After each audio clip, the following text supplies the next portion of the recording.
l'exil et ceux restés au pays à travers des informations bien fouillées concernant tous les domaines de la vie du pays.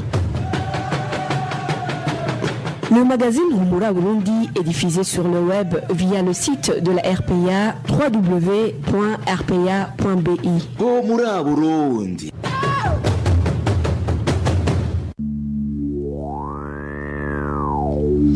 Nous sommes le 13 mai 2020 sur le plateau de la RPA. Bonsoir et bienvenue chers auditeurs au magazine Humura Burundi dont voici les principales articulations.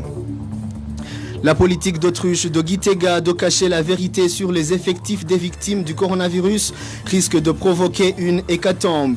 Certains membres du gouvernement atteints par ce virus seraient en train de bénéficier des soins en clandestinité. Alerte sur un plan d'éventuel massacre des habitants de la zone Chibitoke de la mairie de Bujumbura. Un agent des services secrets serait l'auteur d'un support audio dévoilant ce plan. Vous allez le suivre dans ce magazine. Dans ce magazine, nous reviendrons également sur les événements du 13 mai 2015 et surtout sur l'évolution du dossier d'une vingtaine d'officiers détenus pour tentative de coup d'État. Voilà pour le sommaire.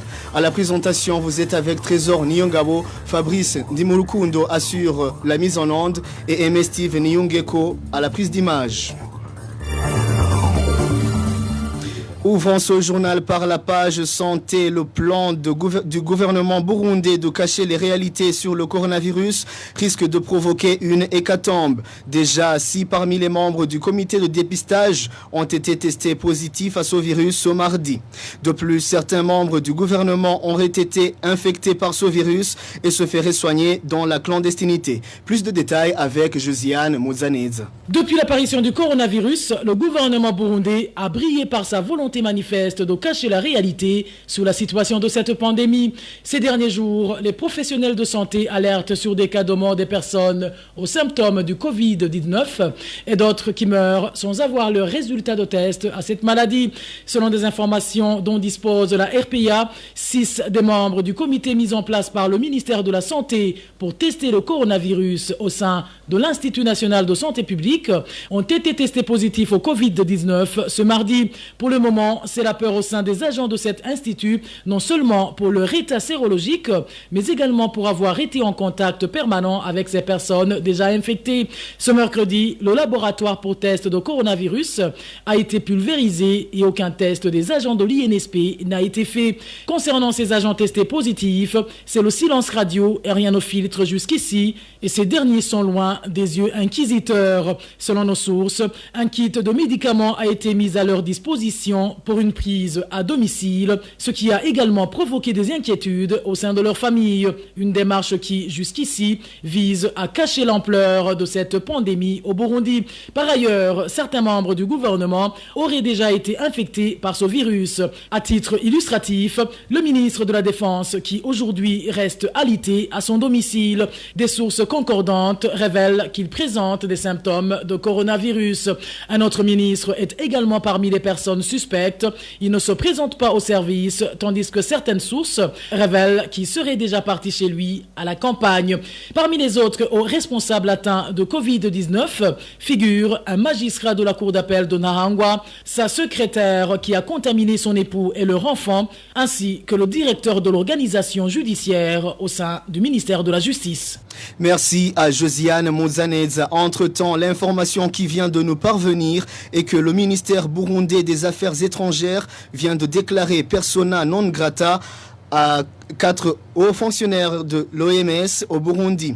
Il s'agit de Dr Walter Kazadi Mulombo, représentant de l'OMS au Burundi, et les experts au sein de cette organisation onusienne, professeur Tarzi Daniel, docteur Ruhana Mirindi Bisimna et docteur Jean-Pierre Mulunda Nkata. Les raisons de cette décision du gouvernement du Burundi seraient liées à la gestion de la pandémie du Covid-19. En parlant toujours de la pandémie de coronavirus, peur, panique au sein de la population de la commune Rugombo en province Chibitoke qui craint d'attraper à tout moment la Covid-19. À l'origine, le trafic clandestin des marchandises venant de la RDC en passant par la rivière Rusizi. Le point avec Innocent Valentin Singirangabo. Plus d'un mois après la fermeture de la frontière burundo-congolaise, sauf pour les frais, les habitants du secteur Rusiga en commune Rugombo affirment constater depuis quelques semaines les Imbonerakure qui facilitent un trafic de marchandises via la rivière Rusizi à l'aide d'une pirogue. Une pirogue disponibilisée par le chef de zone Chibitoke selon nos sources sur place. Nous avons un grand problème ici à Rusiga à cause des Imbonerakure qui font le trafic entre la RDC et le Burundi en passant par la rivière Rusizi. Leur responsable s'appelle Antoine et il est en même temps le chef de zone Chibitoke. C'est également le propriétaire de cette pirogue. Il permet le passage des marchandises en toute clandestinité. La fraude est faite le jour comme la nuit. Les habitants de la zone Chibitoke craignent une probable propagation de la pandémie Covid-19 suite à ce trafic qui n'est pas contrôlé. Les gens ici ont peur. Ils craignent une contamination par le coronavirus. Les frontières sont censées être fermées, mais les Imbonerakure font du trafic transfrontalier clandestinement.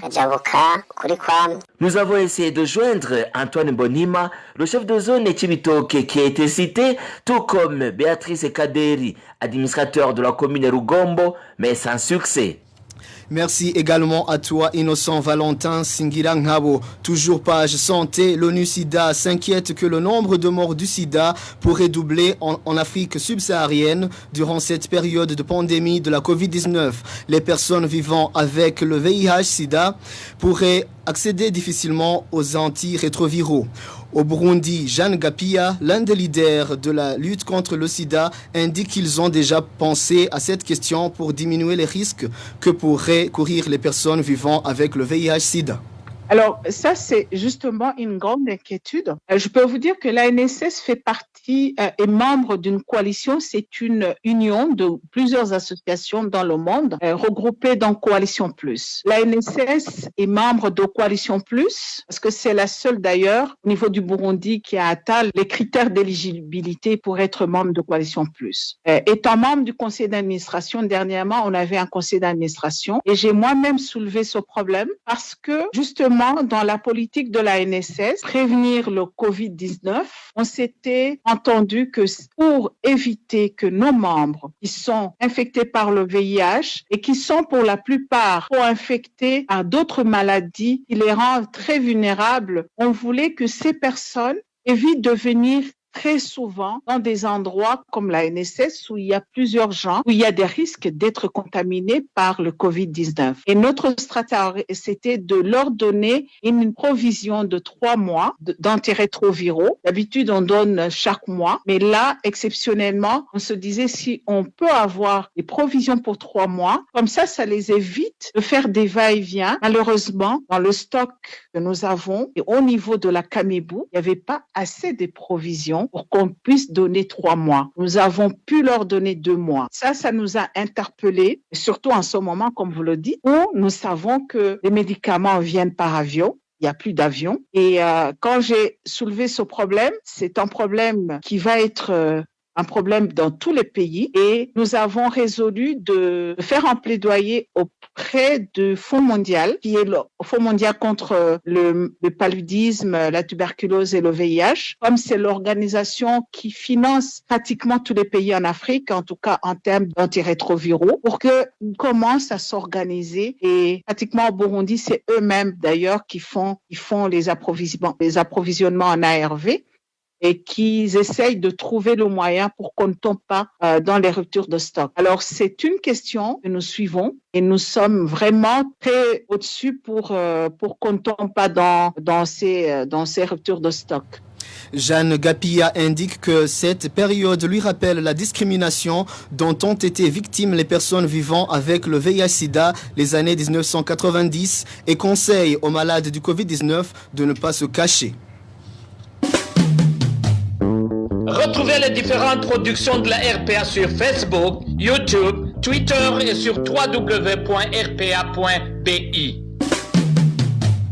Nous vous le disions dans les titres de ce journal, un enregistrement audio qui alerte sur d'éventuels massacres dans la zone Chibitoke de la mairie de Bujumbura circule sur les réseaux sociaux depuis quelques jours. La rédaction de la RPA a fait des enquêtes et a découvert que la voix est d'un agent de la documentation, Mathias Nionzima, surnommé Kazungu. Emile Nibasumba. Kama unaongeaga na watoto wako nous n'avons pas pu identifier le destinataire de ce message, mais ici, Mathias Nionzima disait à cette personne, je le cite, « Si tu es en contact avec tes enfants, dites-leur de commencer à rentrer tôt. Dites-leur également d'éviter des rassemblements. Parce que dans les prochains jours, la situation peut s'empirer de ce côté-là, à Chibitoke et Mutakura. Parce que tu vois, ce qui se passe actuellement, c'est une longue histoire.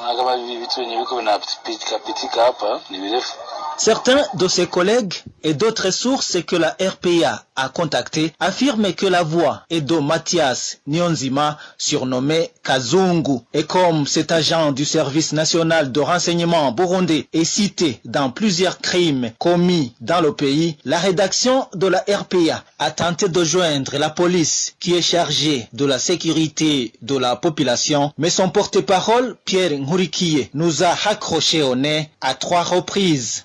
Merci également à Emile Nibasumba. Sans transition, page justice.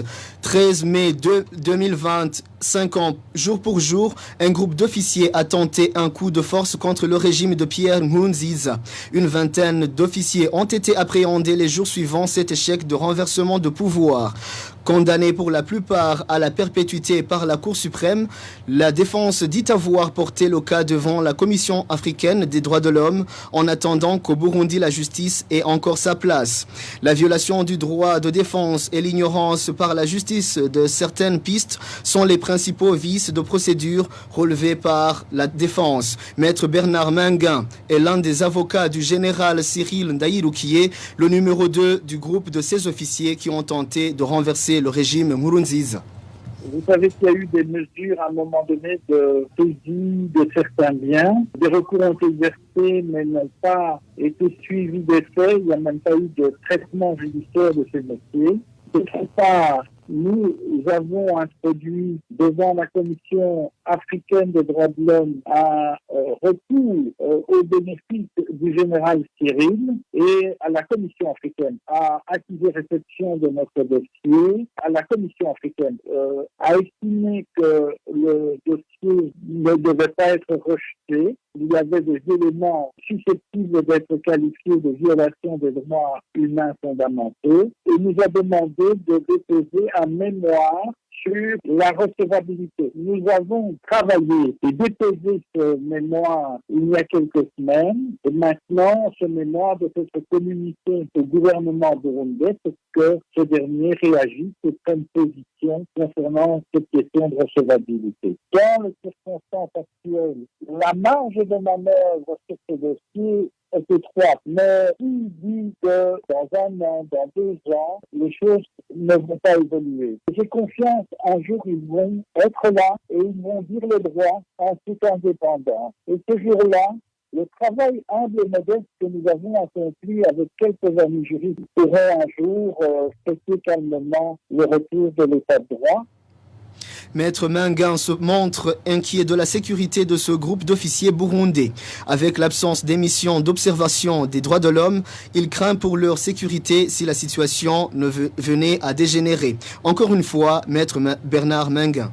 Mais c'est clair que pour moi, il n'y a pas aujourd'hui suffisamment de garanties, notamment d'observateurs internationaux, pour s'assurer que les conditions de détention sont respectées et pour dénoncer le plus rapidement possible des conditions de détention inhumaines. Et donc, même angoisse, ce n'est pas les conditions de détention actuelles, même angoisse, c'est le risque de détérioration grave de la situation des intéressés s'il y avait un regain de violence dans votre pays. Sur ce plan-là, là, inévitablement, il faudra bien qu'on accueille un jour des observateurs internationaux. Il faudra bien qu'on fasse revenir les observateurs des droits de l'homme des Nations Unies, qu'on fasse revenir les observateurs des droits de l'homme de l'Union africaine, et que ces personnes puissent suivre et monitorer ce qui se passe à la prison de Gitega. Dans la même rubrique justice, 205e jour de détention de nos 4 confrères du groupe de presse Iwachu. Ils ont été arrêtés le 22 octobre 2019 au moment où ils s'étaient rendus en commune Musigati pour enquêter sur les combats qui opposaient les forces régulières et des groupes armés. Christine Kamikazi, Terence Mozenzi, Egide Harerimana et Agnès Ndirubusa ont été auditionnés le 6 mai dernier par la cour d'appel de la commune Nahangwa. Le procès a été mis en délibéré et la cour se prononcera en déant 23 jours conformément à la loi en vigueur. Une courte pause et poursuivons ce journal avec la page politique. Sans transition, page politique à présent, 16e jour de campagne électorale pour les candidats au présidentiel prévu mercredi prochain. Eloge Divin Remesha revient sur les discours de certains candidats. Le candidat du parti CNL aux élections présidentielles, Agathon Rwasa, a battu campagne ce mercredi au chef-lieu de la province de Ruyigi. Dans son discours, Agathon Rwasa a promis le rapatriement de tous les réfugiés en exil. Selon lui, les histoires d'ethnie doivent être bannies au Burundi. Nous devons comprendre que personne n'est prédestiné à vivre en dehors de son pays natal. S'il y a eu des problèmes au pays qui ont poussé des personnes à partir en exil, l'État a l'ultime obligation de mettre en place de meilleurs mécanismes visant à rapatrier les réfugiés vivant à l'extérieur du pays. L'État doit remédier aux conditions qui ont fait qu'ils partent en exil et qui font encore qu'ils ne veuillent pas rentrer. Quand nous parlons de la reconstruction du Burundi pour tous les citoyens, il y en a qui disent que nous voulons restaurer le pouvoir Hima, que nous voulons ramener Buyoya au pouvoir, que nous sommes des instruments des Tutsis.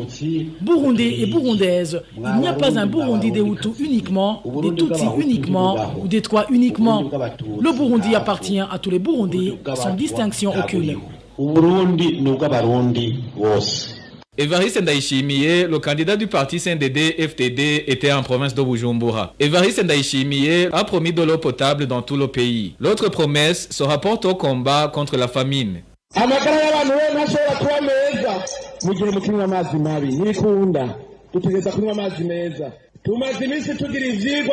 n'est pas possible que votre santé soit bonne alors que vous buvez de l'eau sale. Nous venons de passer plusieurs jours en pensant à la façon dont on va donner de l'eau propre à tous les Burundais. Ça sera chose facile car Dieu nous a donné de l'eau à suffisance. D'autre part, on va combattre avec toute notre énergie la famine au Burundi. Et je sais que vous savez que nous sommes en train de bien mener ce combat.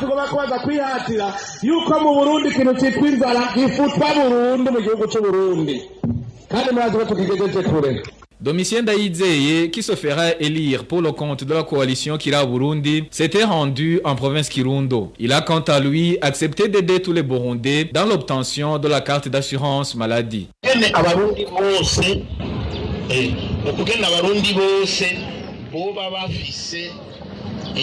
La souscription de la carte d'assurance maladie pour tous les Burundais est la clé du succès.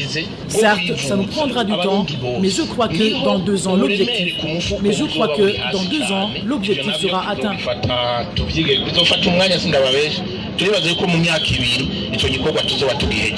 Vous saurez que le candidat indépendant Francis Rohero a fait sa campagne au stade de Muremera en province d'Ongozi.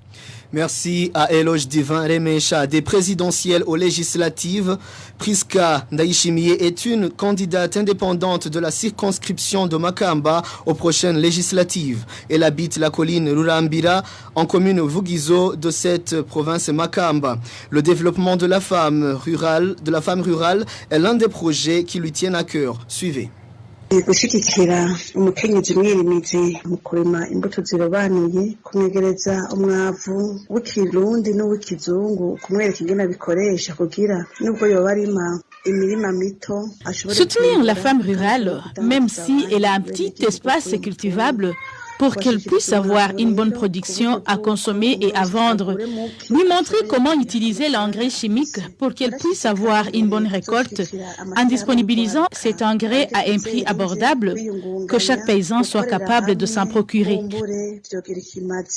bareke kuyirirwa bararindira akazi ka leta kuko akazi ka leta nta kagihari mu gihugu mu bisanzwe. Twariyemeje no kuzoshigikira abatama n'abatamakazi bamaze kugera mu zabukuru mu ikarita y'akamu yo kwivuza. J'ai également pensé soutenir les associations des jeunes pour que ces derniers n'attendent pas d'être embauchés par l'État. Je vais aussi aider les personnes âgées qu'elles aient facilement accès aux soins de santé et cela en les donnant la carte CAM. J'ai beaucoup de projets pour multiplier les activités dans tout le pays. Par exemple, dans la province de Makamba, on produit beaucoup de maïs et manioc. Nous voulons des associations œuvrant près de chez nous, trouver des machines pour la transformation de nos productions et que la population puisse manger, mais aussi vendre sa production.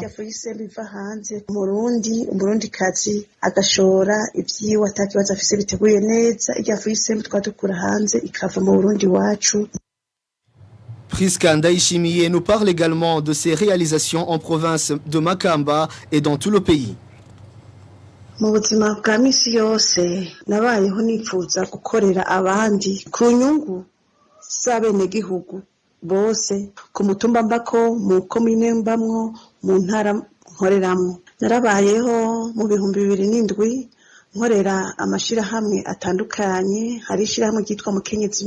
Dans la vie quotidienne, j'aime travailler pour l'intérêt de la population de ma colline natale, commune et mon province. En 2007, j'ai travaillé pour l'association Mukenyezi Menya. J'étais chargée de la sensibilisation et formation sur les violations faites aux femmes. J'ai eu beaucoup de prix. J'ai aussi travaillé pour l'association Reja depuis 2008 jusqu'à aujourd'hui. J'ai travaillé pour l'UNESCO, j'animais beaucoup des émissions de bonne cohabitation entre rapatriés et résidents. Je l'ai fait dans cette commune de Vugizo et dans toute la province de Makamba. J'ai travaillé dans un projet de GIZ en rapport avec la police de proximité. J'ai sensibilisé les femmes et autres sur la violence faite aux femmes et je les ai enseignés à régler des différends à l'amiable. Le GIZ m'a beaucoup aidé. Tout ça, je l'ai fait dans cette commune de Vugizo. Jusqu'aujourd'hui, la population de la province Makamba et la police vivent en harmonie. Narafashije kwigisha gusoma no kwandika ku bakuze abakuze n'abakiri bato batagize amahirwe yo gusoma no kwandika ndabafasha cyane umwanya atari mutoya ikiringo c'imyaka nk'ibiri. Parlons toujours politique. Le parti CNL dénonce une fraude électorale en cours de préparation par le parti au pouvoir, le CNDD-FDD, dans différentes localités du pays. Dans une correspondance adressée au président de la CENI la semaine dernière, le président du parti CNL met en exergue les irrégularités relevées au niveau de la distribution des cartes d'électeurs ainsi que celles qui résident au niveau de l'élaboration des listes des membres des bureaux de vote. Agathon Gwassa précise que toutes ces irrégularités sont orchestrées par les CECI. Le point avec Janvier Ninina Hadzwi. Dans cette correspondance adressée au président de la Commission électorale nationale indépendante avec copie pour information au président de la République par rapport à la fraude relative aux cartes d'électeurs, le président du parti CNL parle primo de cartes d'électeurs des inscrits décédés, emprisonnés et ceux en dehors du pays. Agathon Gwassa demande que ces cartes soient inventoriées afin que leurs détenteurs soient rayés des listes électorales et ainsi éviter que ces cartes soient frauduleusement utilisées. Secondo, avec des exemples à l'appui, le parti CNL indique que certaines personnes se sont vues retirer par force leurs cartes d'électeurs pour par après être déchirées. Tertio, le parti CNL dénonce l'absence d'affichage public des listes électorales. Quarto, des cartes d'électeurs illégalement remises aux chefs de colline pour être distribuées plus tard par ces derniers. Concernant la fraude relative à la nomination des membres des bureaux de vote, Agathon Gwassa parle d'une situation catastrophique. Il s'agit d'une nomination caractérisée par la violation flagrante de l'article 40 de la loi électorale, martèle-t-il. Ici, Agathon Gwassa brosse un tableau illustratif où dans 15 communes de 9 provinces du pays, le parti CNL n'a aucun membre du bureau de vote au moment où, sur presque tous les bureaux de vote, l'effectif total est composé exclusivement des membres du parti CNDD-FDD. En définitive, le parti CNL mentionne que des membres de l'administration se déguisent en bénéficiaires pour s'accaparer aux côtés du parti au pouvoir des places des membres de bureaux de vote qui revenaient aux autres formations politiques. Toutes ces démarches frauduleuses sont opérées au niveau des commissions électorales communales et indépendantes, CECI, conclut le parti CNL. Merci également à Janvier Nina Hazoué. Et pour clore cette édition, intensification de tortures et menaces à l'endroit des membres du parti CNL. En plus des bastonnades, les Imbonerakure s'adonnent aujourd'hui au pillage des biens des membres du CNL de la zone Rutongo en province Rumongue. Un comportement qui, selon les habitants de la place, risque de créer le chaos. Plus de détails avec Walter Kwizera. Les habitants de différentes collines de la zone Rutongo indiquent que ce qu'ils sont en train de subir de la part des Imbonerakure dépasse tout entendement. Selon ces habitants, le fait d'être un membre du parti CNL dans cette zone les prive de tous les droits. Au contraire, ils sont menacés. Témoignage d'un habitant de cette zone. Ce qui est en train d'arriver aux membres du parti CNL est regrettable. Un membre du CNL n'a pas le droit de fréquenter un bar. Si nous y allons, nous sommes battus sévèrement. Nous n'avons pas le droit d'entrer dans une boutique. Ils nous disent que nous n'avons aucun droit. Ils nous volent notre bétail pendant la nuit. Les collines fortement touchées sont Kanzaganya, Higiro et Biyobera. Même les kiosques des CNL sont pillés au grand jour. À part cela, ces Imbonerakure n'hésitent pas à endommager les champs de membres du CNL et à voler tout ce qui s'y trouve. Ces habitants demandent que ces pratiques s'arrêtent avant qu'il y ait des débordements. Les champs de haricots des membres du CNL sont déracinés, même chose que les bananiers, les maniocs et les autres cultures. Nous demandons que le gouvernement intervienne, car les champs n'appartiennent pas à un parti politique. Leur destruction ne fait qu'entraîner la famine dans le pays. Bientôt, ces activités pourraient être à la base des tueries. À ce propos, la rédaction a essayé de joindre par téléphone Juvenal Bigirimana, gouverneur de la province de Rumongue, mais il n'a pas décroché son téléphone. De sa part, Célestin Itanga, administrateur de la commune Rumongue, nous a répondu qu'il est malade. Merci à Walter Kwizera pour ce reportage. Et voilà, chers auditeurs de la RPA, nous arrivons à bon port. Merci de nous avoir prêté une oreille attentive. À la présentation, vous étiez avec Trésor Nyongabo, Fabrice Ndimurukundo à la manette et Aimé Steve Nyongeko à la prise d'image. Passez une excellente soirée partout où vous êtes.